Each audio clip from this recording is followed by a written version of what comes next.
자, 오늘 수업 지난주에 이어서 민법 얘기 보충적인 거 조금 더 하고 바로 계약 넘어가겠습니다. 자, 95페이지고요. 우리 교재 95페이지에 2번 한번 보세요. 민법의 법체계라고 나온 부분이 있습니다. 자, 우리 지난주에 공법과 사법에 대한 얘기를 했었잖아요. 그래서 먼저 사법은 사익이라는 게 개인의 이익이죠. 개인의 이익을 보호하기 위한 목적으로 평등한 개인들의 생활관계를 규율하는 법체계이다. 반면에 공법은 공익보호가 목적이고 상하관계 혹은 불평등 관계에 있는 국가 및 공공단체 상호 간의 관계나 이들과 개인들의 관계를 규율하는 법체계를 이루고 있다.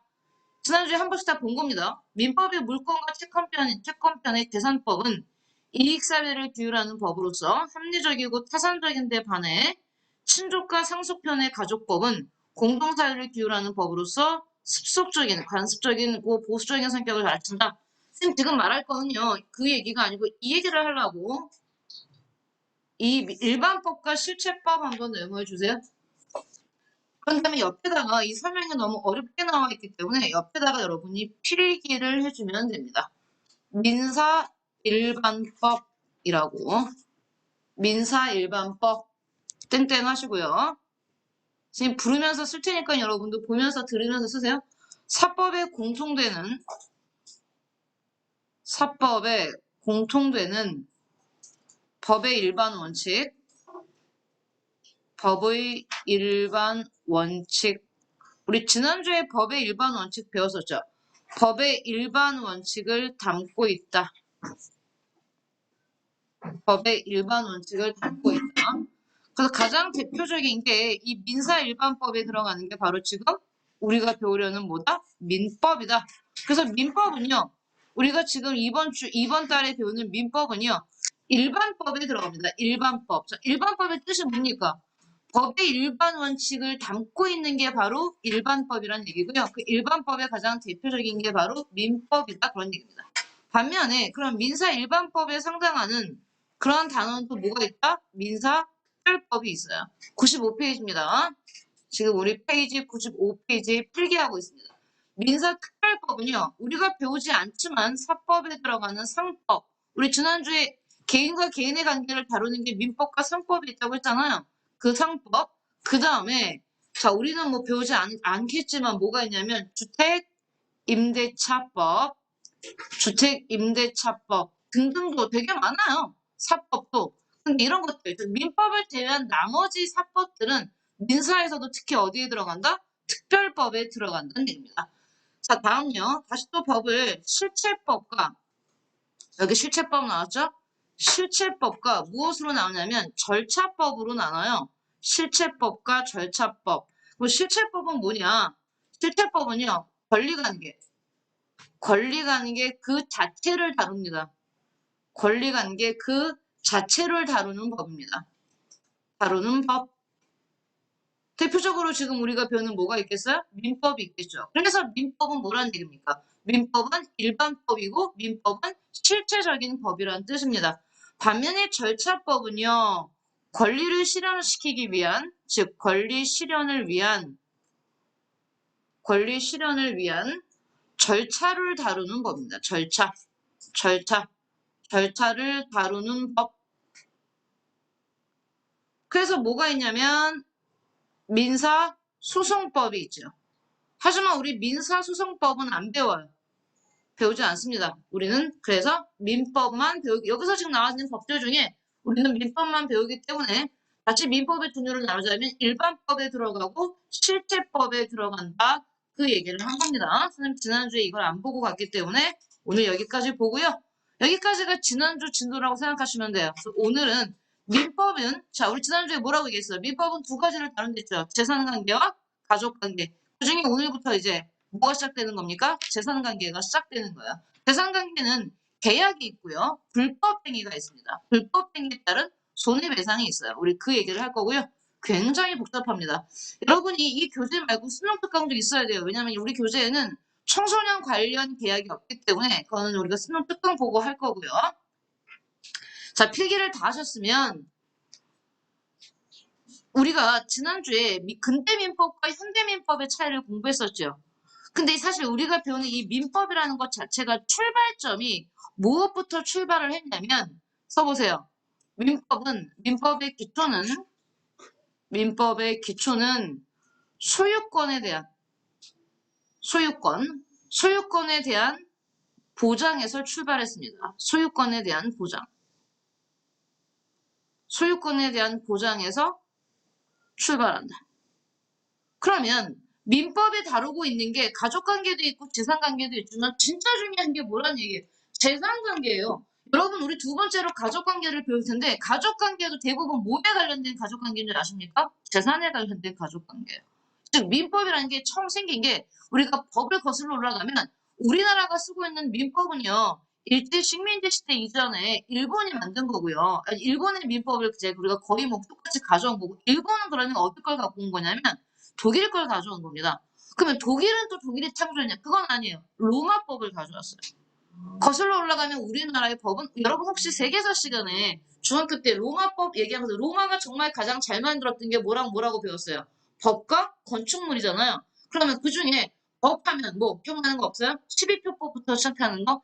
12표법부터 시작해서 로마법을 완전히 집대성한 게 동로마 유스티니아누스 황제의 로마법 대전 거기 나와요. 거기서 출발한 걸 독일이 비스마르크 제국 때 민법을 완성을 시키고 그거를 다시 일본 애들이 가져와서 자기네화시키고 그걸 다시 우리가 가져온 게 우리나라의 민법이에요. 그러니까 민법은 머릿속에 딱 하나씩 넣어놓으세요. 뭐와 관련된 거야? 재산. 오케이? 재산관계. 소유권. 그걸 출발로 했기 때문에 거기에 대한 내용이 가장 많아요. 그리고 그게 가장 중요합니다. 자, 했으면 이제 필기 마쳤으면 우리 오늘 계약으로 넘어갈게요. 99페이지 펼쳤고요. 이제 민법이 다루는 가장 중요한 첫 번째 주제, 재산관계입니다. 재산관계와 법. 자, 재산관계와 법을 하기 전에 이제 본격적으로 들어온 겁니다. 재산관계에서 이제 처음 출발하는 내용이 계약이거든요. 계약은 당연히 문제가 시험에 나오죠. 계약은 일단 계약이 뭔지 가기 전에 계약이 필요한 이유부터 나오는데 사회적 약속에 자 계약은요 여러분 우리가 그냥 일상적으로 계약 쓰는 단어 말고 법률 용어로서 계약은 어떤 의미를 가지냐면 단순히 어떤 약속이 아니에요. 그 약속에 무엇을 부여합니까? 네모하세요 여러분. 약속에 뭘 부여한다? 법률적 효과를 부여하는 겁니다. 그게 계약이에요. 선생님 약속에 법률적 효과를 부여하는 게 계약이면 계약을 했다라는 건 법률적 관계가 성립한다는 얘기네요. 그럼요. 우리 지난주에 법률 관계는 기본이 뭐랑 뭐랬어요? 권리와 의무. 외우셔야 돼요. 법률 관계라 하면 쓰지 마세요. 이거는 법률 관계라고 하면 여러분 바로 머릿속에 자동으로 떠올리셔야 돼요. 법률 관계는 뭐가 뭐의 관계입니까? 권리와 의무의 관계를 법률 관계라고 그래요. 그럼 계약은 뭐라고요? 약속에 법률적 효과를 부여한 겁니다. 약속에 법률적인 효과를 부여하면 그럼 왜요? 왜 그렇게 하는데? 그러면 아무래도 뭐야? 불안이 좀 그러니까 내가 너한테 100만 원 빌려줄게. 오케이. 언제까지 갚을 거야? 다음 달까지 갚을게. 그래, 난 너를 믿어. 그래, 나 믿는데. 그래, 믿어요. 오케이, 믿어. 하지만 불안하죠. 왜 이 친구가 지금 굉장히 어렵거든요? 100만 원을 빌리고 언제든지 나를 수 있단 말이야? 불안하잖아. 그래서 내가 그렇게 말하지. 야, 내가 너를 못 믿는 건 아닌데 나한테도 이 100만 원이 되게 좀 중요한 돈이야.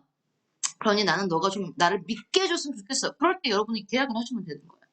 불안을 해소하고 약속을 지키지 않을 경우 좋습니다. 뭐 할 수 있는 겁니까? 오케이. 법률적 효과가 발생하는 계약이기 때문에요. 약속을 지키지 않으면 제재를 가할 수 있어요. 단순하게 내 마음의 불안감만을 해소한다는 게 아닙니다. 약속을 어겼을 때는 손해배상 같은 법률적 제재를 가할 수 있는 게 계약이기 때문에 하는 겁니다. 자, 계약 잊지 마세요. 계약의 뜻 바로 넘어갈게요. 이미 계약의 필요성이 결국 계약의 의무입니다, 여러분. 계약이란 뭐가 발생한다고요? 오케이. 형광펜 주세요. 법률 효과가 발생해요. 계약을 하는 동시에 뭐가 발생한다? 그냥 개인과 개인의 믿음이 아니에요. 법률 효과가 발생해요, 여러분. 그래서 계약이란 법률 효과를 발생시킬 목적으로 사람들 사이에서 이루어지는 합의 또는 약속이다. 어쨌든 계약은 약속인데 그냥 약속이 아니야? 법률적 효과가 발생하는 약속이야. 그렇게 외우세요. 계약이란 법률적 효과가 발생하는 약속이다. 이렇게. 이걸 물어보는 문제가 나오겠습니까? 아니지. 이거는 그냥 딱 여러분이 개념으로 알고 있어야 되는 거고 이제부터는 여러분 언제나 나와요. 언제나 계약 파트가 되면 제 첫 번째 문제로 나오는 게 바로 뭡니까? 계약의 성립 요건입니다. 이거는 대부분 모든 학교 아니면 수능에서도 계약의 성립 요건에 대한 문제는 반드시 나오니까요. 여러분이 꼭 알아주세요. 계약이 성립되려면 일단 첫 번째 조건 뭐가 필요하다? 당연하죠. 혼자 하는 거 아니에요. 두 사람 이상이에요. 두 사람만 한다는 얘기가 아니라 두 사람 이상이 필요하다는 얘기입니다. 2인 이상, 두 사람 이상의 계약 당사자가 필요하다. 자, 다음. 계약 당사자끼리 뭐 해야 된다? 좋습니다, 여러분. 의사표시가 합치게 돼요. 하나 알아주세요. 여러분, 법률은요, 용어예요, 용어. 두 사람 이상의 뭐라고 표현해 이런 거를 계약 당사자라고 표현했지. 그 다음에 계약 당사자들끼리 뭐가 의사표시가 합치해야 되는데 지금 의사표시가 합치한다는 게 무슨 뜻이에요? 이 단어도 알아주세요. 단어. 법률은 무조건 단어. 청약과 승낙. 청약이 뭔데? 야, 그거 되게 예쁘다. 이거 나 줄래? 갑이 을한테 말했어. 이거 나 줄래? 이게 뭡니까? 청약이죠. 이거 나 줄래? 그랬더니 을이 말합니다. 어? 이거 마음에 들어? 오케이. 승낙이에요. 오케이. 승낙이에요. 그게 계약이 성립된 겁니다. 선생님, 계약서 안 써도 돼요? 정말 중요해. 계약서는 써도 되고 안 써도 돼. 그럼 계약서를 써야지 계약이 합치되는 건 아니야. 오케이 하는 순간에 이미 계약이 성립된 거예요. 맨날 시험에 나옵니다. 이렇게 제시문이 나오고요. 다음 중 계약이 성립된 시기는 승낙하면 바로 뭐가 돼요? 계약 성립된 거예요. 말로, 구두로. 이거 나 줄래? 오케이. 자, 그러면 이게 법률관계로 계약이 성립된 거기 때문에 갑은요, 어떤 권리가 발생합니까? 을이 주기로 한 그 물건을 받을 권리가 발생하는 거고요. 을은 갑한테 주기로 한 그 물건을 줘야 될 의무가 발생하는 거예요. 잊지 마. 뭐, 문서로 쓰고 뭐 반드시 아니 그럴 필요 없어. 일단 구두로, 말로라도 오케이 하는 순간에 계약은 성립된 겁니다. 계약을 제한하는 의사표시. 오케이. 청약은 승낙은 오케이 받아들이겠다는 의사표시. 여기 나오잖아. 계약의 효력이 언제 발생하는 오케이 하면 계약의 효력이 발생해요. 근데 여기서 중요한 게 계약 당사자가 이제 중요한 표현이 나와. 발표합니다. 뭐가 있어야 돼? 뭘 갖춰야 돼? 의사 능력과 행위 능력을 갖춘 사람이어야 돼. 아니 그럼 생각해 보세요, 여러분. 미나가 동네 나갔다가 동네 놀이터에서 있다가 집에 들어왔는데 미나가 막 고가의 킥보드를 갖고 왔어서 엄마가 물어봤죠. 너 그거 어디서 왔니? 딱 너무 비싸거든. 동네 놀이터에서 애가 줬어 이러는 거예요. 애가? 걔가 7살짜리야. 7살짜리 애한테 아니 걔가 널 왜 줘? 너 이거 되게 멋있다 그랬더니 누나 가져고 줬다는 거예요. 안 됩니다. 안 됩니다. 7살짜리는 의사 능력과 행위 능력을 모두 갖췄다고 볼 수 없거든요. 그 집 엄마 쫓아옵니다. 걔가 줬다고 그걸 들고 오면 여러분 뭐가 되면 졸도가 돼요. 그러니까 계약의 효력을 발생시키려면 반드시 의사 능력과 행위 능력을 갖춰야 되고요. 두 번째, 계약의 내용이 가로하세요. 현실적으로 실현 가능한 것. 미나가 친구한테 야 나 이거 별 따줄게. 별 따줘. 별을 안 따줬으면 계약을 불이행한 겁니까? 아니지. 현실 불가능한 걸 어떻게 계약의 내용을 할 수 있겠습니까? 두 번째, 선량한 풍속이나 주세요. 기타 사회 질서에 반하지 않았는데 우리 지난주에 얘기했었죠. 도박을 할 때 도박빚을 내가 지금 도박을 할 건데 옆에 있는 사람한테 돈을 빌렸어. 그건 안 갚아도 되겠지. 왜? 그 계약의 내용이 선량한 풍속이나 기타 사회 질서에 반하기 때문에 그래요. 그러면 이제 여기까지 끝난 게 아니고요. 다 본 다음에 쓸게요. 이게 이런 어떤 모든 조건, 당사자의 의사 능력과 행위 능력, 그 다음에 계약의 내용이 현실적으로 가능하고 선량한 풍속이나 기타 사회 질서에 반하지 않아야 하며 그러면 이제 계약의 효력이 발생할 건데 계약의 성립 요건, 위에 있는 성립 요건을 모두 충족하면 좋습니다. 늘 말하는 법률관계, 즉 권리와 의무가 발생합니다. 권리와 의무가 발생한다는 얘기는 이제 단순한 약속이 아닌 그게 뭐가 되었다? 법률관계가 발생했다는 뜻입니다. 그러면 이제 법률관계가 발생을 하면요. 우리는 채권과 채무의 관계로 엮였다. 이런 표현을 씁니다. 여러분 이건 꼭 돈만 빌려주는 게 아니에요. 아까도 말했지만 그 물건을 주기로 했고 내가 너한테 뭘 도와주기로 내 노동력을 제공하기로 한 것도 당연히 채권과 채무가 되는 겁니다. 채권은요. 권리자가 의무자에게 계약에 따른 행위를 자, 너 그거 나한테 돈 빌려주기로 했잖아. 청구할 수 있는 권리입니다. 그걸 우리는 채권이라고 하죠. 청구할 수 있는 권리, 채권. 이 무자는 의무예요. 이건 내가 그 행위를 해야 될 의무. 그게 채무죠. 다음. 채권과 채무는 당연하죠. 동그라미 치세요. 상당히 동시에가죠. 일방적인 관계가 아닙니다. 채권과 채무는. 자, 이런 여기 보세요. 여기 갑과 을이 있으면 갑이 을에게 500만 원을 빌려주기로 했어. 500만 원을 빌려주기로 했다. 빌려주기로. 그럼 선생님, 갑한테는 어떤 권리가 있는 겁니까? 나중에 이걸 돌려받을, 반환받을 권리가 있죠. 동시에 어떤 의무가 있습니까? 돈을 빌려줄 의무가 있는 겁니다. 그죠? 을한테는 어떤 권리가 있습니까? 이걸 돈을 빌려 받을 권리가 있고요. 어떤 의무가 발생합니까? 갚아야 되는 뭐가 의무가 발생하는 겁니다. 즉 권리와 의무는 쌍방간에 발생하는 거지 일방적으로 어느 쪽은 권리만 어느 쪽은 의무만 그렇지 않다는 얘기입니다. 이게 쌍방간에 동시에 가지는 겁니다. 선생님 여기까지 하니까 무난한데요. 무난하지 않아요. 여러분이 우리가 법을 하다 보면 민법이든 형법이든 능력이라는 게 되게 많이 나와요. 권리 능력, 행위 능력, 그 다음에 또 뭐가 있냐면 법률적인 관계 등이 있거든요. 우리 그런 의사 능력, 이런 능력들을 다 써야 됩니다. 우리가 쓸 때를 다 찾아서 써볼게요, 여러분. 98페이지 어디가 비어요? 98페이지 좀 빈칸 많죠? 98페이지 여러분 글씨가 선생님 보세요. 필기 이 정도이기 때문에 봐주세요. 선생님 이거 책. 이 정도 글씨체로 써주세요. 그 다음에 101페이지에도 이 정도 사이즈 쓸 거기 때문에 그럼 뭐가 먼저냐면 사실 101페이지 게 먼저인데 여러분은 여기다 쓰세요. 98페이지에다가 굉장히 중요한 능력입니다. 이거는 외우셔야 됩니다. 지금부터 다. 자, 또 글씨를 너무 깨알같이 여러분이 알아서 쓰세요.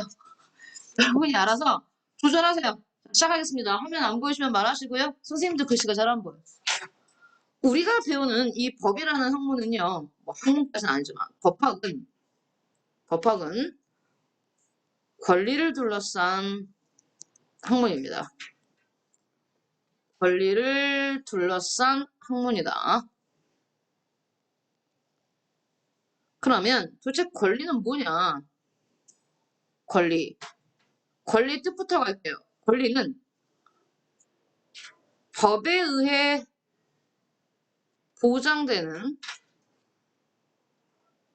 법에 의해 보장되는 이익을 말합니다. 이익이에요, 권리는. 그쵸? 근데 그냥 이익이 아니라 법이 보장하는 이익입니다. 법이 보장하는 이익. 그럼 선생님, 법이 보장하는 이익은 뭐가 다른가? 그럼요. 개인이 보장하는 게 아니고 법이 보장한다는 얘기는요. 국가 권력이 등장하는 겁니다. 국가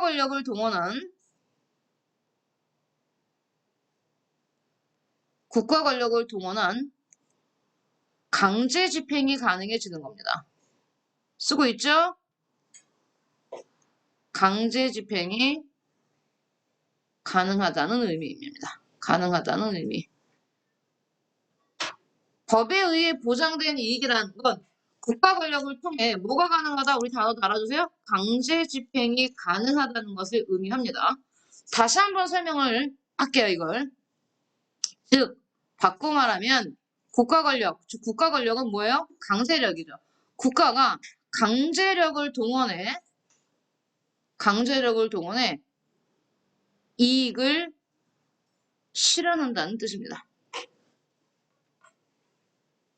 이익을 실현한다는 것. 와우, 권리를 한 줄로 선생님 쭉 썼어요. 두 번째. 그러면 선생님이 계속 강조하는 권리와 의무라는 이 법률 관계에 대해서 좀 더 자세히 설명해 보죠. 법률 관계란 사람들 사이에 또 강조하는 거야, 다 알지만 권리와 의무의 관계로 사람들 사이에 권리와 의무의 관계로 얽혀져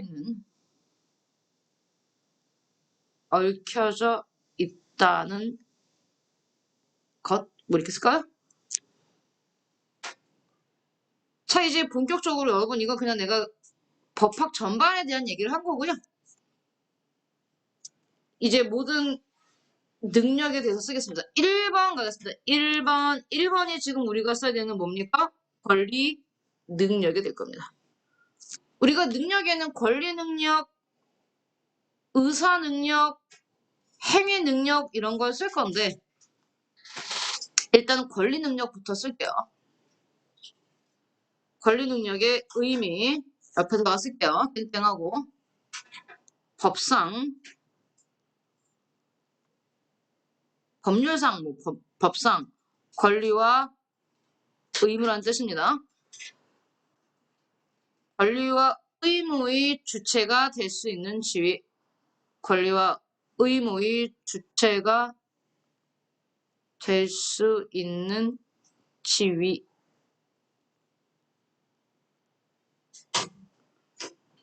EX 표시하고 치고요. 우리나라 민법 제3조에 의하면요.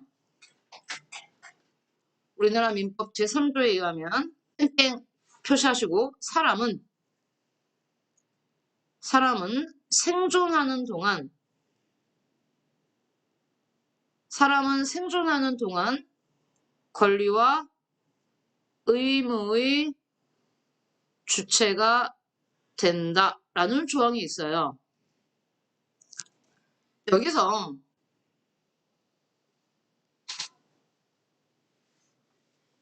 여기서 우리가 봐야 될 건 먼저 사람이 여러분 그냥 우리가 일반적인 말을 하는 게 아니고 법률 용어를 말하기 때문에 민법 제3조에서 말하는 사람의 범위는 어디까지인가? 그 다음 생존한다고 표현했으니까 그것도 우리가 알아야 됩니다. 일단 먼저 사람에 대한 정의입니다. 사람. 도대체 민법에서 말하는 사람의 정의는 어디부터일까? 지금 사람이 사람 아니에요? 아우 중요해요. 자, 먼저 민법이랑 다른 법들이 조금 틀린데 우리는 지금 민법을 배우니까요. 민법에서는 사람의 정의를 전부 노출설, 즉 엄마 뱃속에서 태아가 완전히 나와야 돼요. 반만 나오면 안 돼요. 발가락까지 모두 나와야 되는 전부 노출설을 지지합니다. 민법에서는 전부 노출설을 지지한다. 선생님 이 말이 뭐예요? 선생님 할게요. 산모죠, 엄마. 산모의 몸 밖으로 완전히 나온 상태, 태아가 완전히 나온 상태에서 1, 2초도 상관없어요. 1초든 2초든 잠시라도 생명을 유지했으면 1분, 2분도 상관없고요. 유지했으면 사람이라고 합니다. 사람이 됐다가 죽은 겁니다. 사람이 됐다가 사망한 거예요. 죽은 것이 됩니다. 그래서 그러면 왜 이게 중요하냐면 지금 이게 뭐 그렇게 중요해요? 이거 태어나자마자 2분 만에 죽었는데 뭐 중요해요? 중요해요. 뭐에서 중요해? 써놔 파란색으로. 얘는 상속법에서 되게 중요해. 우리 가족관계에서 할 거거든요. 상속법상 얘가 완전히 노출됐다가 1분, 2분이라도 이 세상에 살았냐 안 살았냐에 따라 상속이 되냐 안 되냐가 갈라지기 때문에 중요해요. 자, 여기다 동그라미 있어요. 여기에. 계속해서 EX가 나오는 건데요. 이 EX가 이어지는 겁니다. 딴 경우. 그러면 선생님 애가 뱃속에서 죽었으면 그 사산이거든요. 애가 태어나지 못하고 엄마 뱃속에서 죽거나 아니면 태어나다가 완전히 애가 못 나오고 중간 좀 나오다가 죽었어. 그걸 우리는 사산이라고 합니다. 그러면 사산의 경우에는요. 애가 완전 노출되지 못하고 죽은 거잖아요. 그러면 사산의 경우는 사람이 된 적이 없다는 얘기입니다. 사람이 된 적이 없다. 그렇기 때문에 얘는 모두 발생하지 않습니까? 상속도 발생하지 않습니다. 그러면 시체의 개념은 뭐예요? 시체. 잘 들어. 시체는요. 사람이 아닙니다. 민법상. 얘들아, 지금 내가 얘기하는 건 뭐 도덕적인 얘기를 하는 게 아니야. 우리 민법상 사람이 아니야. 죽은 시체는. 그럼 뭔데? 중요해요. 쓰세요. 물건입니다. 민법에서는 물건 취급합니다. 선생님, 이건 너무 비인간적이에요. 장난하지 마. 민법에서는 그냥 시체는 물건 취급합니다. 그래서 뭐 할 수 있어요? 시체를 해부할 수 있는 거예요. 자, 계속해서 갈게요. 두 번째 얘기는요. 아직 안 끝났어요. 권리 능력이. 지금 권리 능력에 대한 얘기를 계속 쓰고 있는 거예요. 자, 그러면 선생님이 또 다시 또 뭐 색깔을 좀 바꿔서 오케이? 계속 이어져요. 뭐 쓸까? 사망 시점이요. 도대체 언제 죽었냐? 사망 시점. 사망 시점도 굉장히 중요하거든요. 사망 시점, 아까 사람으로 인정해주는 건 아까 뭐랬어? 전부 노출을 했지? 태아가 엄마 몸 밖으로 완전히 나왔을 때부터 걔를 사람으로 본다면 사망 시점은 언제로 보는 거야? 쓰세요. 호흡과, 우리 생활과 윤리하는 친구들은 좀 알 수 있어요. 호흡과 심장 박동이, 호흡과 심장 박동이 영구적으로 멈춘 시점. 그러니까 뇌사가 아니라 우린 뭐로 보는 겁니까? 오케이. 민법에서는 심장과 폐가 완전히 기능을 멈춘 심폐사를 사망 시점으로 봅니다. 심폐사. 그럼 선생님, 뇌사는요? 민법에서 뇌사는 사망 시점으로 보지 않아요. 그럼 어떻게 해요? 뭘 어떻게 해? 우리 장기 이식하잖아. 그럴 때 어떻게 합니까? 자, EX 표시하시고요. 뇌사에 대한 얘기 쓰겠습니다. 오케이. 여러분이 문제 삼는 뇌사. 뇌사는 민법에서 뇌사는 심장과 폐가 완전히 멈추지 않은 거야. 뇌만 멈춘 거잖아. 그럼 민법에서는 사망 시점이 아닙니다. 사망 신고 못 해요. 사망 시점 X라는 건 아니다라는 얘기입니다. 그러면 아까 얘기했던 장기 이식은 어떻게 해요, 선생님? 오케이. 장기 이식을 위해 뇌사자의 심장, 장기 이식하기 장기를 떼어내기 전에 당연히 뇌사자의 심장을 멈춥니다. 아니면 심장을 적출하거나 뇌사자의 심장을 적출한 시점. 그때 의사가 그 사람의 사망 시점을 얘기해 줍니다. 이때가 바로 뭐다? 사망 시점이다. 사망 시점. 심장을 적출한 시점. 꺼낸 거죠. 그럼 이게 또 왜 중요해, 선생님? 왜 사망 시점이 중요한 줄 알아, 얘들아? 이때 뭐가 돼? 그러면 사망 시점에서 바로 뭐가 개시됩니까? 상속이 개시돼요. 이때. 그 전까지는 상속을 할 수가 없어요. 천만장자든 억만장자든 계속 뇌사 상태로 있으면 그 자손들이든 배우자든 가족들은 누구나 상속을 받을 수 없어요. 그래서 되게 중요합니다. 그래서 우리나라에서는요. 이 장기이식에 관련된 뭐가 있습니까? 특별법이 있습니다. 장기 이식에 관한 법률이 따로 있어요. 장기 이식에 관한 법률. 거기에 의하면 장기 이식에 관한 법률에서만 뭐란 얘기입니까? 뇌사자를 살아있는 자의 범주에서 제외시켜줍니다. 그렇기 때문에 장기를 적출할 수 있는 거죠.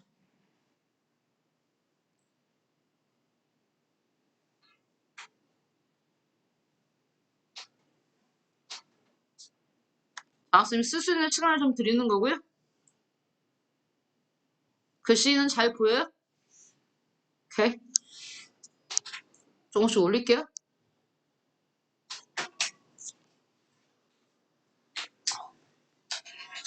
두 번째가 또 선생님 정말 실종돼서 사람들이 죽었는지 모르면 어떡해요? 자, 그 얘기를 할 겁니다. 그게 두 번째 주제 인정 사망입니다.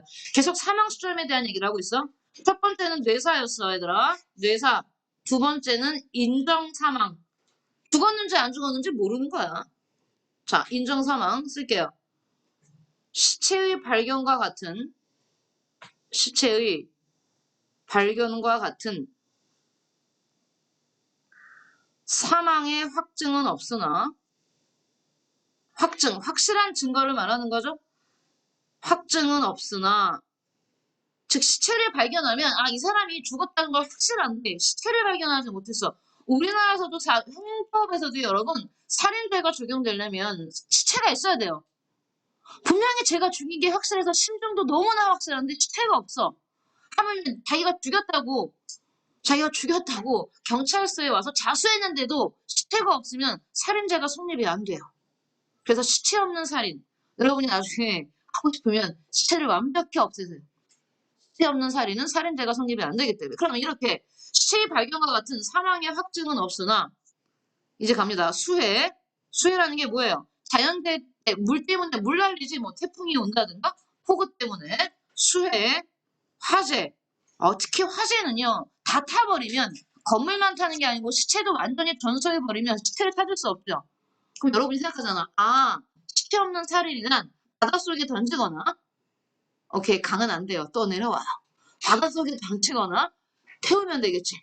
화장, 화재, 수해, 화재. 선생님도 좋아하고 있어요 지금. 화재, 수해, 화재나 그 밖의 재난으로 선생님 너무 많은 그런 드라마를 너무 좋아해서 그래 영화.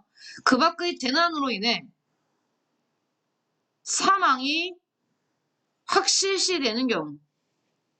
사망이 확실시 되는 경우. 그럴 때는 어떻게 합니까? 시체는 없지만 죽은 것으로 추정하는 겁니다. 왜 시체가 없으니까요? 추정하는 거예요.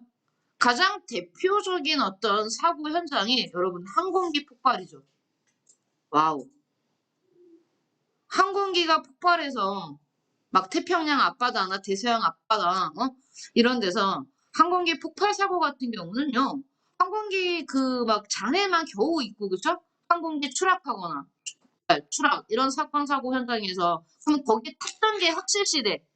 우리 항공기 탑승할 때는 그 사람의 여권 이런 게 다 여권 뭐 국내라도 다 들어가잖아요. 그렇죠? 우리 제주도 갈 때도 신분증은 필요하죠. 여권은 아니더라도.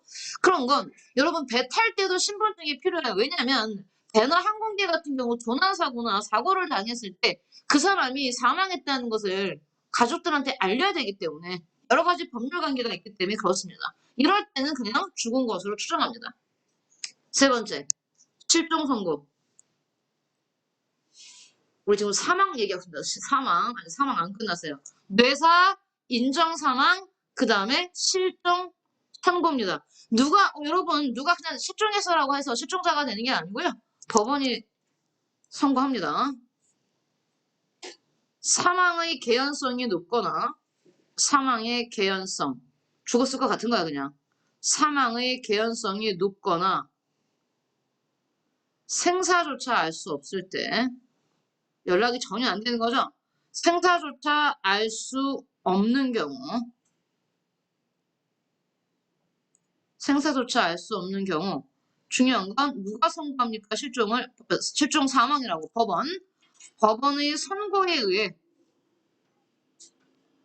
법원의 선고에 의해 사망으로 간주합니다. 사망으로 간주합니다. 어떨 때가 또 있냐면요. 인정사망은 항공기 추락 폭발 사건 같은 경우는 인정사망이고 실종 선고는 선박이 침몰했을 때 그래요.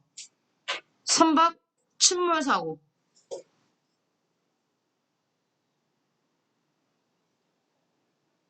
특히 선박이 침몰한 후에 기간이 있거든요. 선박 침몰 후 보통 1년이 되는 시점. 물론 그 사람이 그동안 못 찾은 거지. 1년이 되는 시점이 되면 법원에서 실종 사망 선고를 합니다.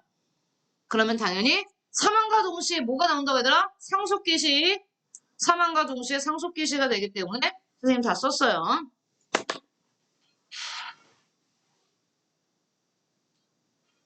글씨 이상해요? 1년.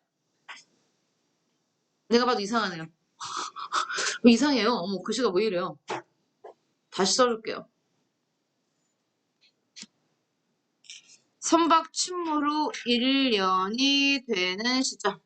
자, 마지막입니다.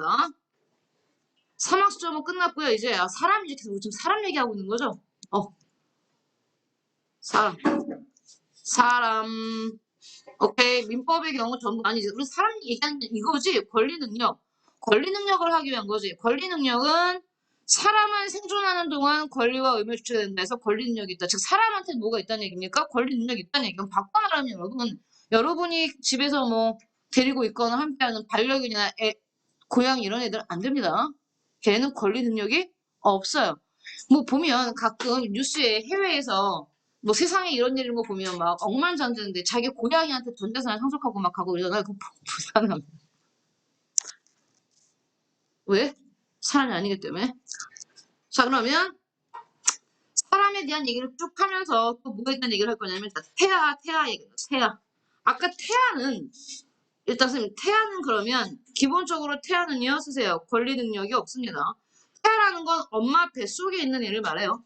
엄마 뱃속에 있는 애. 권리 능력이 없다. 예외가 있어요, 근데 민법상 예외가 있습니다. 기본 원칙적으로는 태아는 사람이 아니기 때문에 권리 능력이 없어요. 하지만 민법상 예외인 경우가 있어요. 먼저 A. 불법행위에 대한 우리 나중에 불법행위 배울 거죠? 불법행위에 기인한 손해배상 청구. 불법행위에 기인한 손해배상 청구권. 불법행위에 의한 기인한 손해배상 청구권. 자, 예를 들어 임신 중에 태아는 엄마 뱃속에 있는 아이니까요. 임신 중 남편이 교통사고로 사망한 경우입니다. 교통사고로 사망한 경우.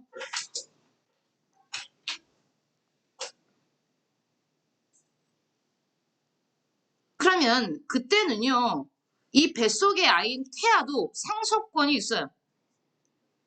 출생 후 특히 손해배상이구나. 이건 가해자에게 교통사고가 만약에 가해자가 따로 있다면 가해자에게 태아는 출생하고 난 다음에 뭘 할 수 있냐면요. 손해배상을 청구할 수 있습니다.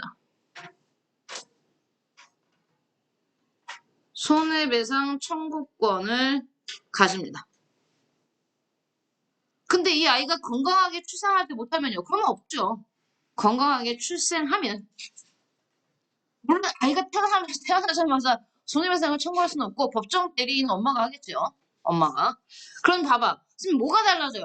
엄마 혼자만 위자료를 받는 게 아니고 그 태아도 그 교통사고 가해자 때문에 아버지를 잃은 거잖아요. 거기에 대한 손해배상을 할 수 있는 겁니다. 다음요. 불법행위에 대한 손해배상 청구권. 두 번째, 태아가 민법이 태아에게 예외적으로 인정한 두 번째 권리 상속입니다. 상속받을 수 있어요. 태아는 사람은 아니지만 태아는 상속 순위에 있다. 상속 순위에 있어. 태아는 상속 순위에 있어 이미 출생한 것으로 봅니다. 이 말이 뭐냐면 상속 개시할 때 태아의 목도 똑같이 나간다는 얘기예요. 그러니까 얘는 아직 뱃속에서 나오지 않아서 사람은 아니지만 곧 사람이 될 거기 때문에 이 아이한테도 뭐 상속이 간다는 뜻이에요. 그래서 민법에서는 태아도 곧 이미 출생한 것으로 보는 겁니다. 상속할 때만. 다음 C. 유증. 유증도 가능합니다. 유증 인정. 선생님, 유증은 뭐예요? 출생 전에도 태하잖아요. 출생 전에도 재산을 증여받을 수 있다는 뜻입니다. 증여받을 수 있다. 상속과는 달라요, 여러분. 상속은 사망. 상속을 주는 사람이 죽어야지만 상속이 개시되는 거고, 유증은 살아있는 부모님이 자식에게 재산을 주는 겁니다. 그때 태아도 증여받을 수 있다는 얘기예요. 그래서 민법에서 인정하는 예외, 누구에게? 태아에게 예외하는 거. 자, 세 가지. 불법행위에 대한 손해배상 청구권, 상속권, 그 다음에 유증권. 아시겠죠? 그렇게 기억해 주세요. 그러면 지금까지 다 뭐에 대한 얘기를 한 겁니까, 여러분? 권리 능력. 하나 했어요. 두 개 남았어요. 행위 능력과 의사 능력. 특히 권리 능력은 여기서 썼지만 재산 관계에서도 중요하지만 더 중요한 게 계속 보니까 상속 얘기가 나오죠. 나중에 가족 관계, 상속 개시할 때 진짜 중요합니다. 다시 우리가 가서 뒤에 가서 그걸 하고 다시 여기 와서 한 번 더 볼 거예요. 왜? 상속은 출생과 사망이 굉장히 특히 사망이 워낙 중요하기 때문에 그래요. 사망 시점에 대해서 아직 못 쓴 사람은 마저 쓰고요. 조금 치웠다가 나 이거 다 쓰면 안 되는데 패자. 자, 1번 권리 능력에 이어서 2번 의사 능력 쓸게요. 의사 능력은 100페이지에다 쓰겠습니다. 100페이지, 101페이지. 101페이지가 더 좋아요. 101페이지가 훨씬 더 공간이 깔끔하지. 그래서 쓰겠습니다. 2번 의사 능력. 의사소통이 가능하다라고 말할 때 의사 능력을 얘기하는 겁니다, 여러분. 의사 능력. 땡땡 하시고요. 의사 능력의 뜻부터 갈게요. 자기가 하는 행위죠. 자기 행위. 자기 행위의 의미나 자기 행위의 의미나 결과를 인식하고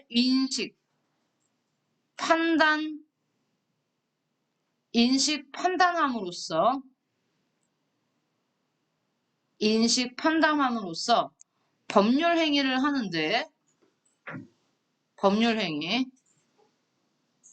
법률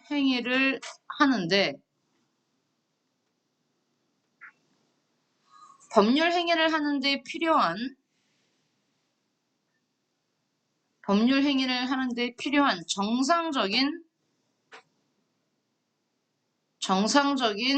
의사결정을 할 수 있는 정상적인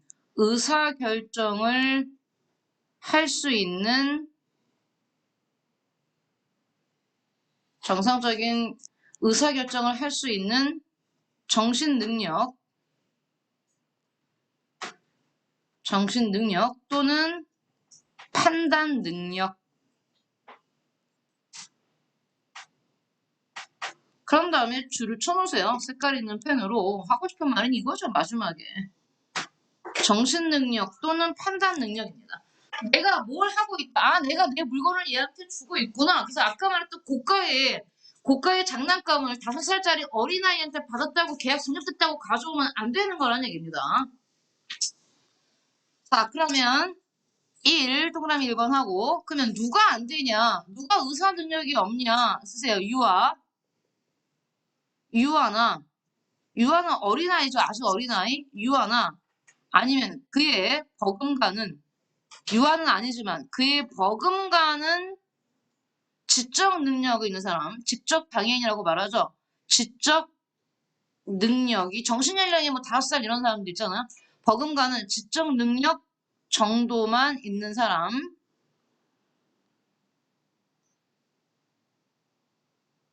유아나 그의 버금가는 지적 능력 정도만 있는 사람. 또 만취는 술에 완전히 취한 겁니다. 완전히 취한 거. 반쯤 취한 게 아니고 완전히 취해서 인사불성인 거. 만취 등으로 혼수 상태에 있는 사람. 선생님 혼수 상태인데 깨어있어요. 네, 깨어있어요. 자기가 뭘 하는지 몰라요. 혼수 상태에 있는 사람.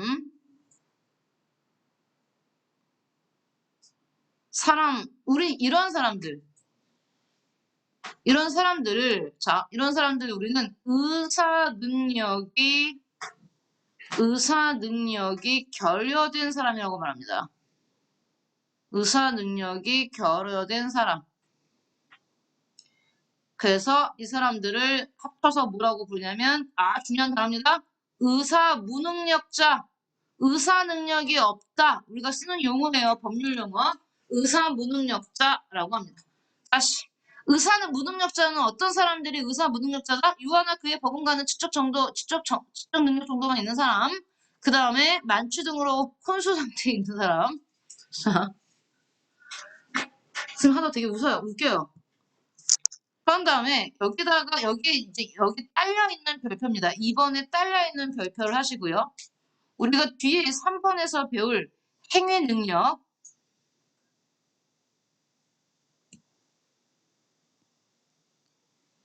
행위 능력과는 달리 뭐가 이 의사 능력이 행위 능력과는 달리 의사 능력의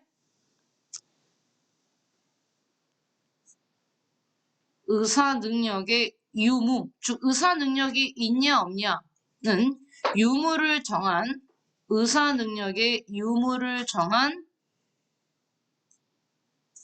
민법 규정은 없으며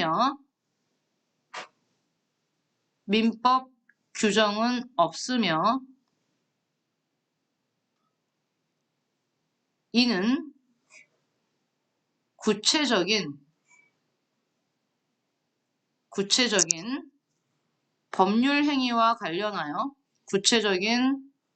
법률 행위와 관련하여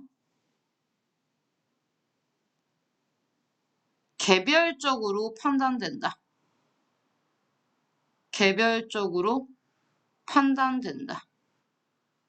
즉 그때그때 재판부의 판단에 따라 달라진다는 얘기예요. 여기 좋습니다. 의사 능력의 유무를 정한 민법 규정은 없으며라는 부분이요. 의사 능력의 유무를 정한 민법 규정은 없으며 개별적으로 판단됩니다.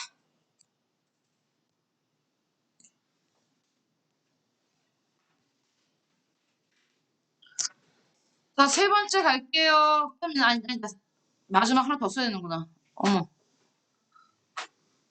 여기 이어지는 거요? 아까 우리가 봤던 의사 무능력자 봤죠? 의사 무능력자의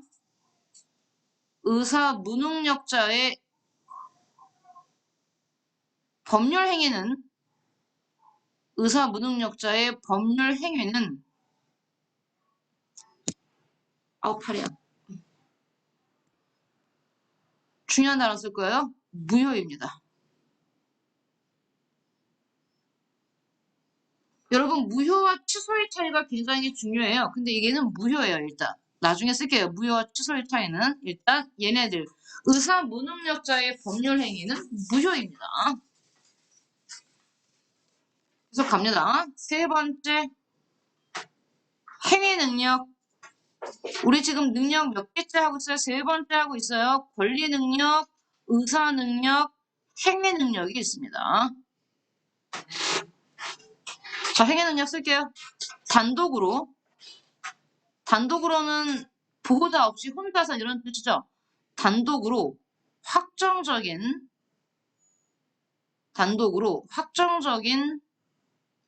유효한 효력이 있다는 뜻이죠. 유효한 법률 행위를 할 수 있는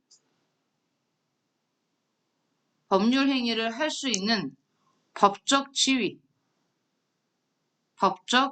지위 또는 자격을 말합니다. 법적 지위 또는 자격을 자꾸 주어져요. 법적 지위 또는 자격을 의미합니다. 어머! 뭐? 나 쓰면 어디 갔어? 이럴 순 없어. 얘들아. 앞으로? 여러분, 이럴 순 없어요. 어디 갔어요? 이걸 거짓말이라고 얘기해주세요. 다시 여러분, 선생님은 지워졌지만 여러분은 계속해서 쓰길 바랍니다. 우울합니다. 선생님은 행위 능력 이어서 그냥 다시 써볼게요. 여러분은 행위 능력 다음부터 쓰시면 돼요. 단독으로 확정적인 유효한, 왜 문장이 매끄럽지 않냐면 번역한 문투기 때문에 그래요. 유효한 법률 행위를 할 수 있는 법적 지위 또는 자격까지 썼나요? 법적 지위 또는 자격을 의미합니다. 자격을 의미한다.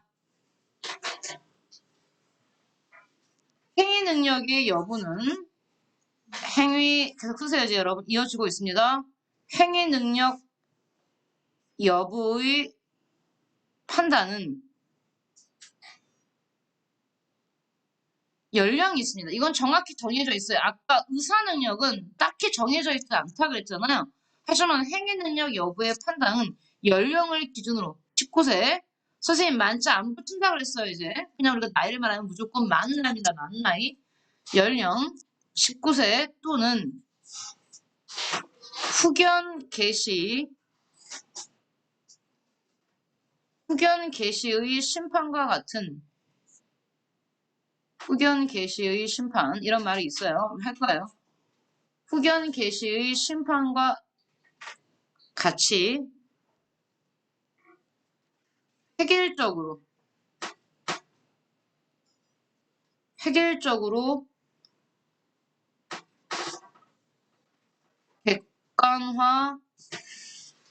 객관화된 기준에 의한다.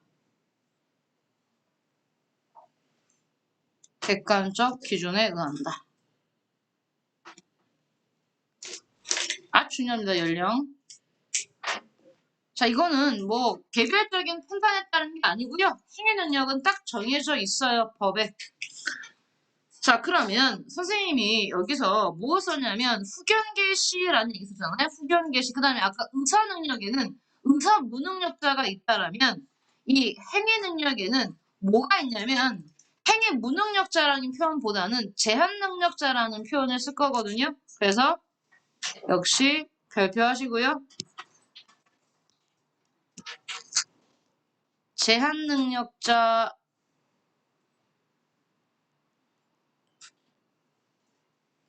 능력자에 대해서 쓰겠습니다. 먼저 제한 능력자 첫 번째 1. 미성년자. 그럼 미성년자는요. 행위 능력이 아예 없는 게 아니고 행위 능력의 일부를 제한하는 겁니다. 그 다음에 2. 가정법원이죠.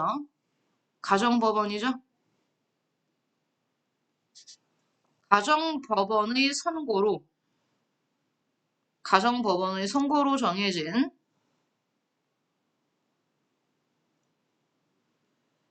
피한정 후견인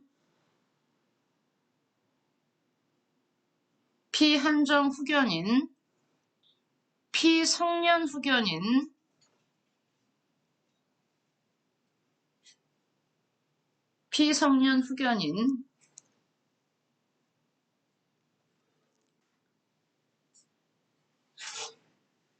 을 말하는데요. 이제 우리는 여기다 대고 선생님 당연히 쟤는 뭐예요라고 묻겠죠? 자, 쓸게요. 먼저 피한정 후견인이 도대체 누구냐? 피한정 후견인. 가정법원으로부터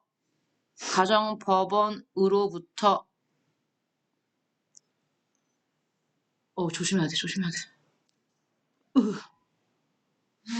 뭐예요? 아까 거죠? 어이씨 깜짝이야. 지워진 건 아니죠? 그래요. 이거 늘리려다가 가정법원으로부터 한정후견 개시의 아까 말했던 한정후견 개시의 개시입니다. 개시 신 아니에요. 오타예요. 오타. 개시. 한정후견 개시의 심판. 한정후견 개시의 심판을 받은 사람으로서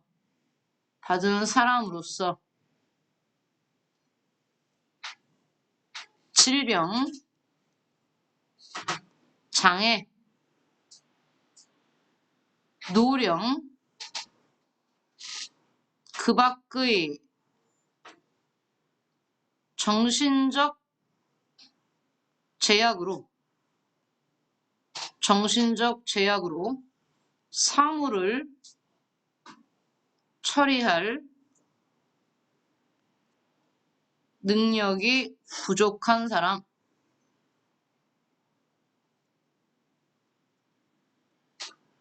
자, 이 한정후견 개시 심판은 가족들이 신청을 해요.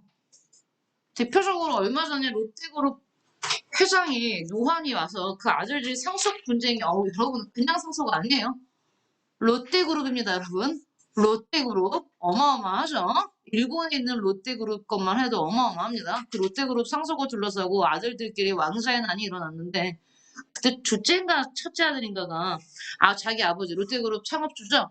그 회장에 대해서 이 피한정후견이나 한정후견 개시 심판을 신청하고 막 그랬어요. 근데 만약에 가정법원이 그 롯데그룹 회장을 피한정후견으로 지정해버리면 상속은 그 둘째 아들이 마음대로 할 수 있고 이런 거기 때문에 여러분 이건 뭐 1, 2억, 10억, 20억 아니죠? 그러니까 정말 왕자의 난이 일어나면 하죠. 지금 한진그룹도 난리 났죠? 한진그룹 몰라요 여러분? 칼기? 대한항공? 한진그룹 난리 안 났나? 걔는 아들이 하나고 딸이 둘인데 그 조현아 땅콩해양 유명한 조현아 있잖아요. 한진그룹인데 걔는 큰 딸이고 아들 도현태 있고 조한태 둘째 딸도 있고 걔네는 또 뭐 가족들도 편 먹잖아요. 뭐 엄마랑 큰 딸이랑 편 먹고 막 또 아들이랑 뭐 둘째 여러분 그냥 상속이 아니에요. 한진그룹이에요. 한진그룹. 그럴 때 해요. 도대체 이걸 누가 하냐? 피한정후견인 같은 거 이거 대부분 또 이것도 상속과 관련이 있습니다. 그 다음 피성년 후견인 조금 더 약하죠. 피한정 후견인보다 좀 더 약한 게 피성년 후견인입니다. 잠깐만 죽었어. 안 좋아지네. 글씨를 오늘 배. 어머. 또 뭐가 좋아졌어요? 기로가. 오케이. 주개가 쬐끄맣게 지워볼게요. 지워지란 말이야. 오케이. 지워져. 좀 밤낮 오래 걸리는 거. 그러니까요. 얘가 진짜 오늘 그걸 하고 싶지 않은가 봐요. 피성년 후견인.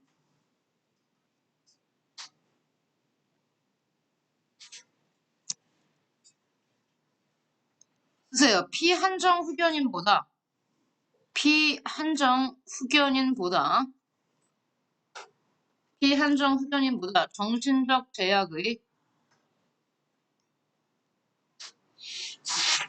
정신적 제약의 정도가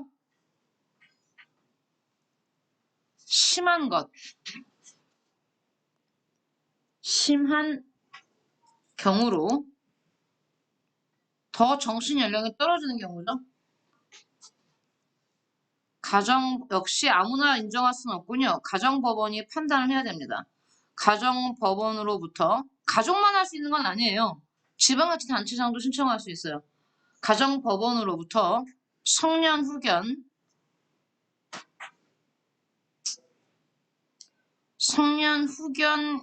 개시의 심판을 또 받아야 됩니다. 성년 후견 개시의 심판을 받은 사람으로서 역시 질병, 장애, 노령 똑같아요. 그 밖의 정신적 제약으로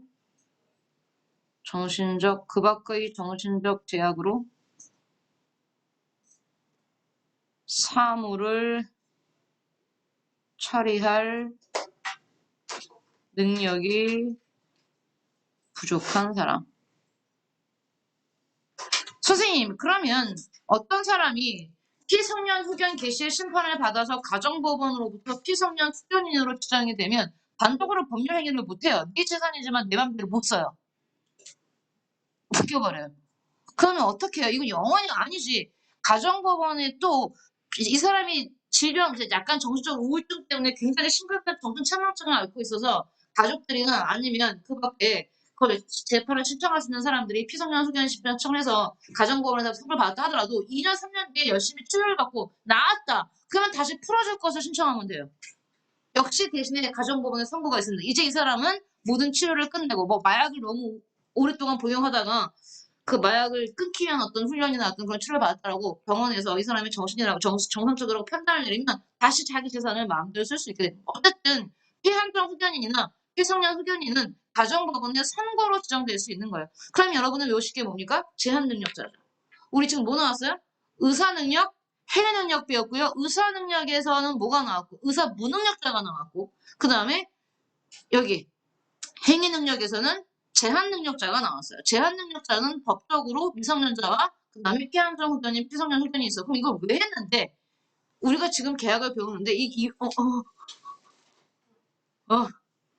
왜 했냐면요. 이걸 하려고 했어요. 지금까지. 이 계약의 무효와 취소에 대해서 얘기하려면 이걸 알아야 되기 때문에 지금까지 권리능력, 의사능력, 행위능력 여러분 능력 반드시 외우셔야 됩니다.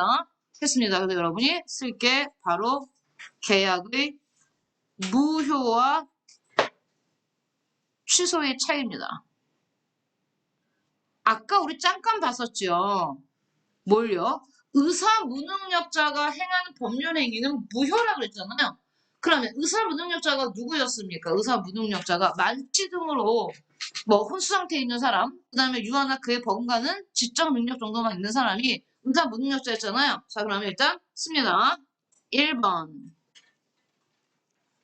계약의 무효입니다. 무효에 대해서 쓰겠습니다. 무효.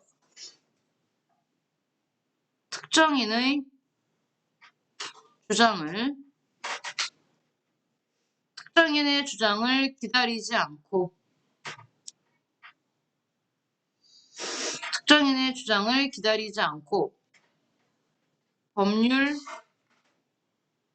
행위가 성립된 때부터 그러면 법률 행위가 성립된 때가 언제야? 청약과 승낙이 오가면 법률 행위 계약이 성립됐다고 얘기했죠. 너 이거 나 줄래? 오케이 한 순간 그때부터 법률 행위가 성립된 때부터 당연히 그 효력이 없는 것으로 확정된 것.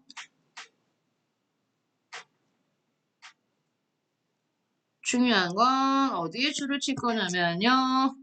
여기 법률 행위가 성립된 때부터 효력이 없는 겁니다. 아예 처음부터.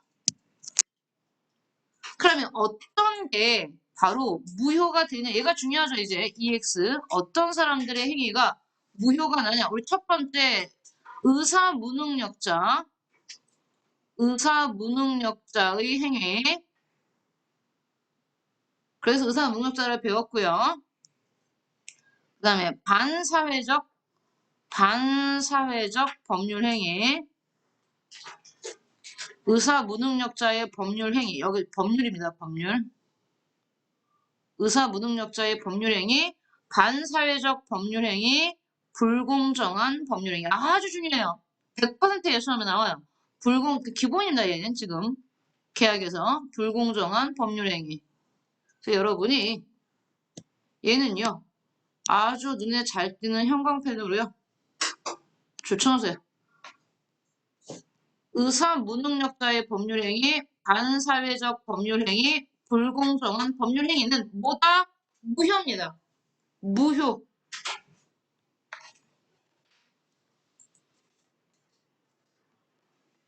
두 번째, 취소 쓸게요. 취소. 여기까지만 쓰면 끝이네요. 취소. 취소와 무효를 반드시 여러분 구별하셔야 돼요. 단어 하나 바꾸고 시험 나오면 틀립니다. 일단 유효한 법률 행위로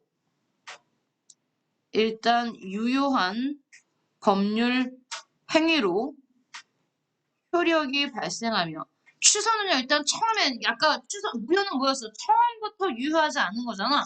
얘는 아니야. 처음에는 유효해요. 유효합니다. 일단 유효한 법률 행위로 효력이 발생하지만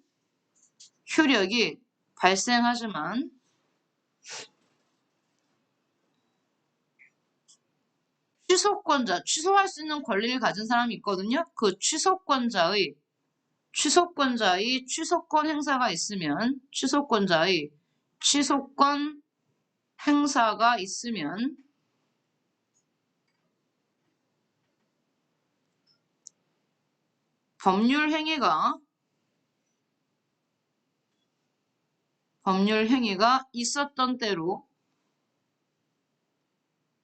법률 행위가 있었던 때로 소급하여 소급이라는 거는 거꾸로 거슬러 올라간다는 뜻입니다.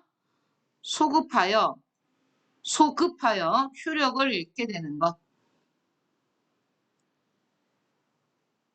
효력을 잃게 되는 것.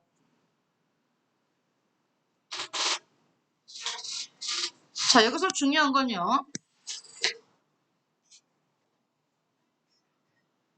처음에는 뭡니까? 일단이에요. 일단 앞에서는요. 효력이 발생합니다. 얘는. 그런데 누가? 취소권자의 취소권 행사가 있어요. 취소권 행사가 있으면 그때는 이제 어떻게 된 겁니까? 소급해서 올라가는 겁니다, 여러분. 계속 쓸게요. EX. 그러면 누구의 행동이 바로 취소할 수 있냐? 취소권자의 취소권 행사를 할 수가 있냐? 먼저 여러분, 제한 능력자인 미성년자 나오죠? 미성년자. 즉, 제한 능력자인 미성년자가 법정 대리인은 뭐 부모님이 있는 경우가 대부분입니다. 부모님이 있으면 부모님이 되고 부모님이 없으면 또 다른 사람이 되겠죠. 미성년자가 법정 대리인의 동의 없이 단독으로 혼자서 단독으로 체결한 계약.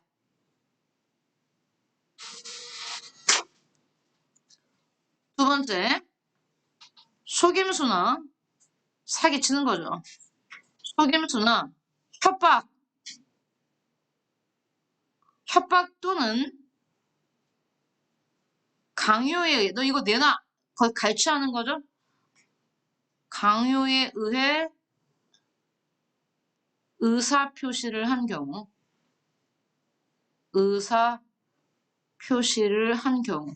그래서 여러분, 저 위에 나오는 무효의 경우와 취소의 경우를 반드시, 또 한 번 강조해.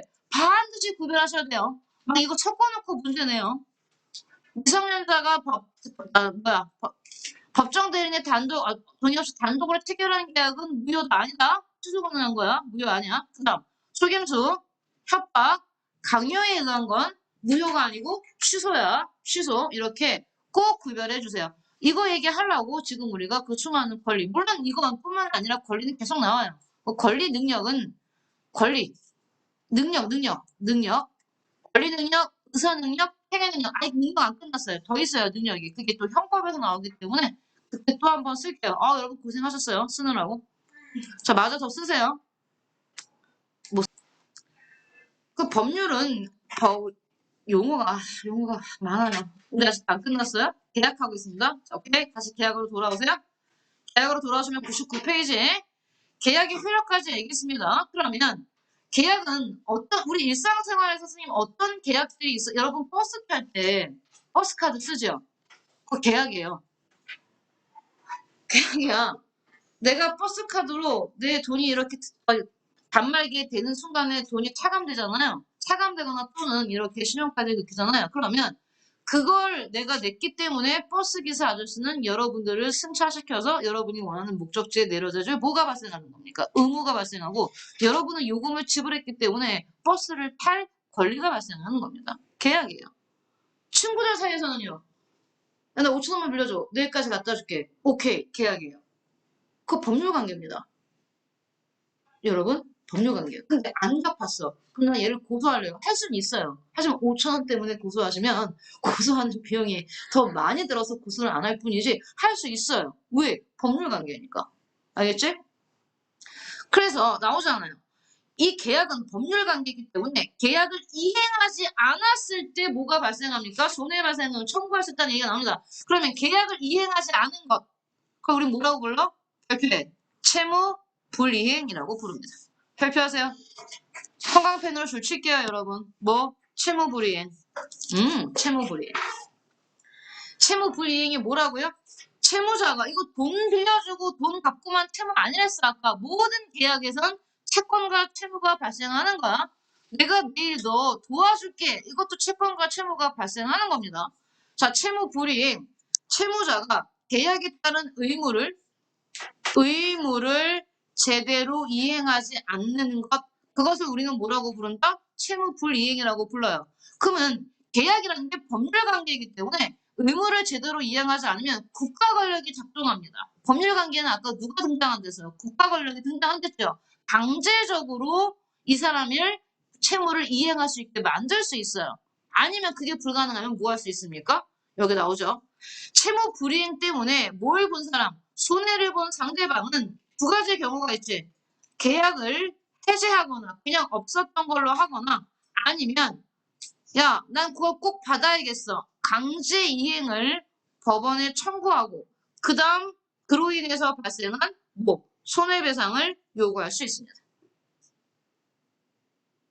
그래서 우리가 첫 번째로 배우는 게 계약과 채무 불이행입니다. 세트예요. 계약과 뭐라고? 채무 불이행. 불법행위 아니야 이거. 이거 그냥 채무 불이행이야. 계약과 채무 불이행. 자, 여기까지 해놓고요, 여러분. 확인 문제 풀어주세요. 확인 문제 여러분이 직접 풀어주세요. 봅시다. 일정한 법률 효과를 발생시킬 목적으로 사람들 사이에 이루어지는 자, 이게 중요한 거야. 법률 효과를 발생시키는 게 목적이야. 그래서 사람과 사람 사이에서 이루어지는 합의 또는 약속을 우리는 단순한 약속이 아닌 계약이라고 하죠. 계약을 제한하는 거야. 너 이거 줄래? 나 얼마 할래? 이런 거. 의사표시 우리는 청약이라고 하죠. 청약이라고 하고 오케이 받아들이겠다라는 의사표시를 우리는 법률 용어로 승낙이라고 합니다. 이거 법률 용어 쓰는 겁니다. 우리 지금. 다음 채무자가 즉 의무를 가진 사람이 행위를 이행해야 될 의무를 가진 채무자가 계약에 따른 의무를 제대로 이행하지 않는 것. 우리 이거를 채무 불이행이라고 부르죠.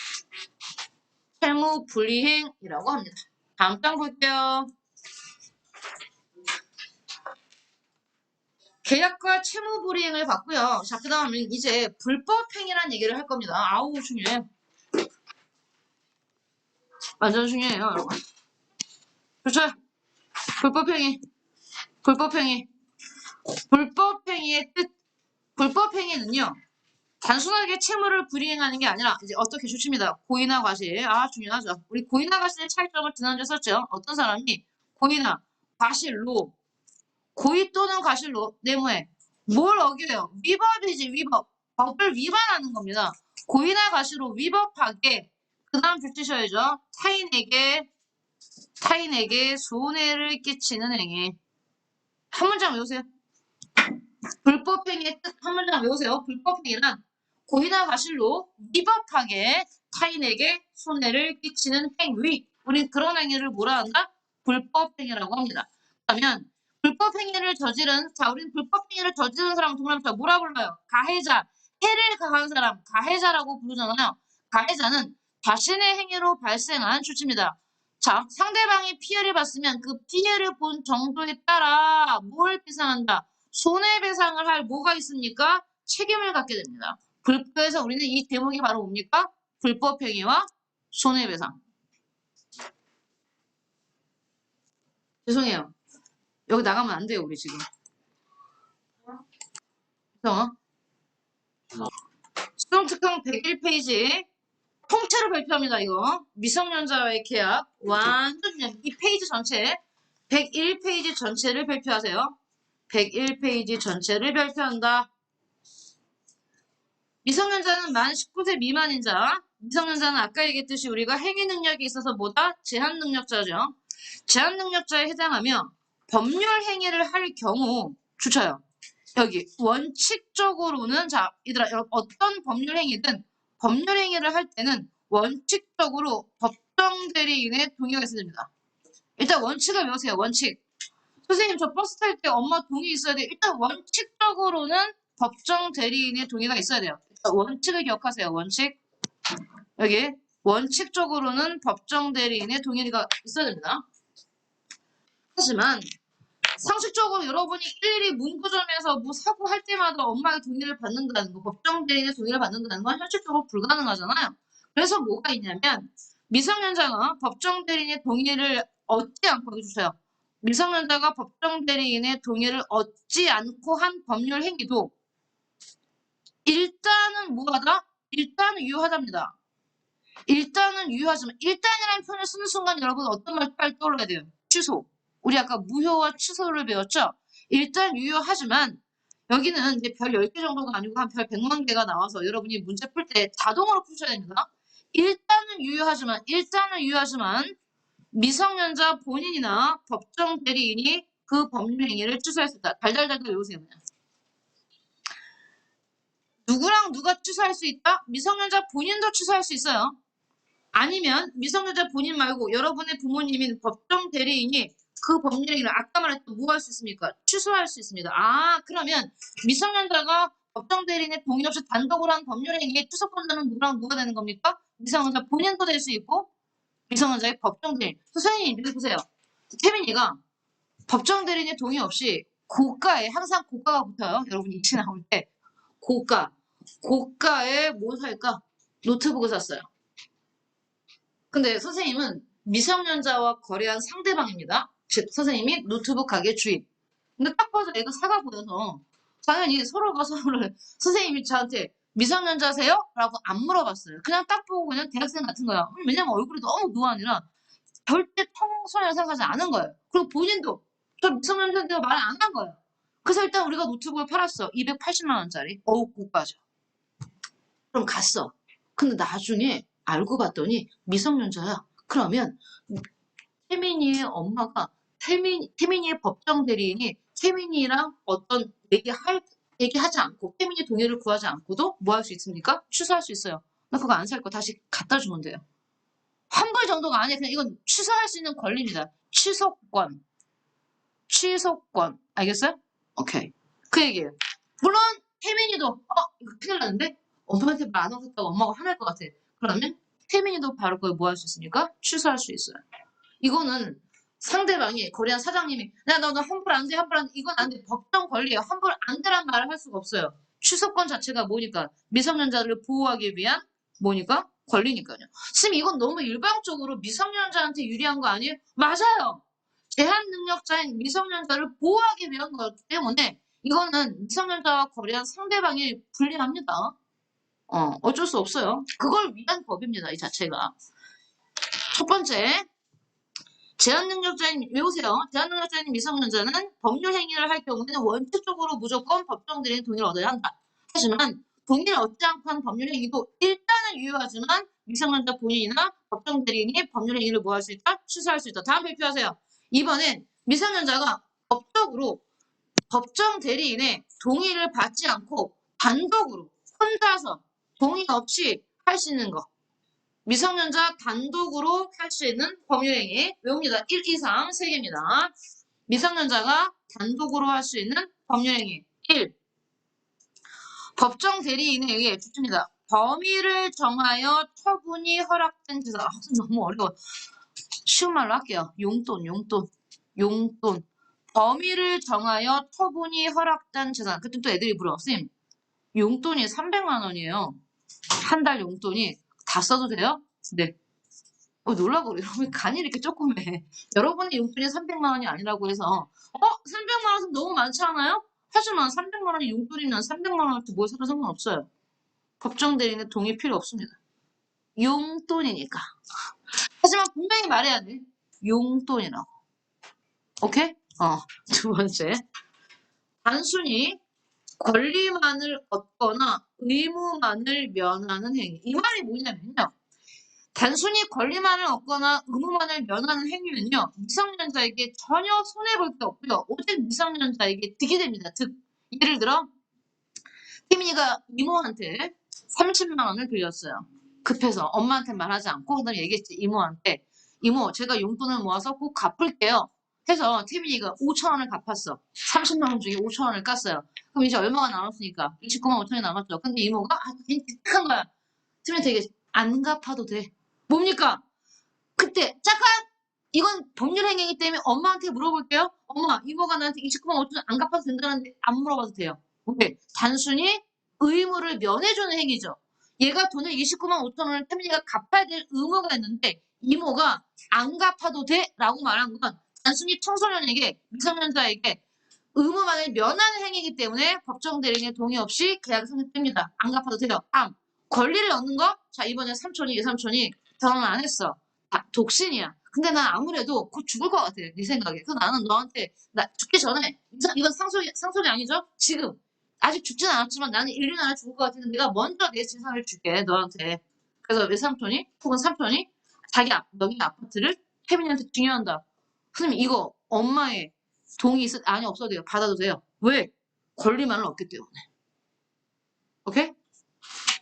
세 번째. 법정 대리인에 의해 법정 대리인이 부모님일 수도 있지만 부모님이 안 계신 분은 딴 사람일 수도 있습니다. 법정 대리인에 의해 주셔요. 영업이 허락된 미성년자의 영업에 관한 행위. 자, 우리 집이 편의점을 해 혹은 치킨 가게를 하는데 엄마가 2시간 동안 가게 보라 했어.